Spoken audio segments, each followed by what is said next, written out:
Olá, hoje estou em um Citroën DS4. Neste vídeo, vou mostrar como mudar a estação de rádio. No início, dê uma olhada no painel do rádio. E agora, para mudar a estação de rádio, primeiro entre em rádio e depois pressione os botões de 1 a 6 para selecionar uma estação dos pré-definidos. Você também pode ajustar o rádio manualmente se preferir.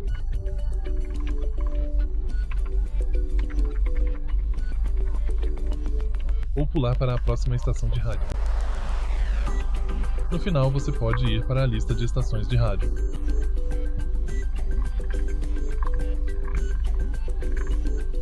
E basicamente é isso. Se você achou este vídeo útil, por favor, deixe um like, comente e se inscreva no canal.